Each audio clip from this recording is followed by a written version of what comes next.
الله أكبر والعزة لله.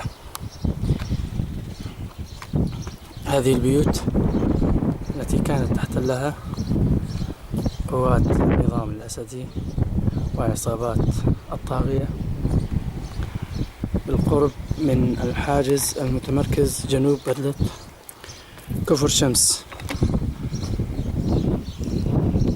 قامت الكتائب المشاركة في عملية تحرير الحواجز بدحر هذا الحاجز إلى الخلف.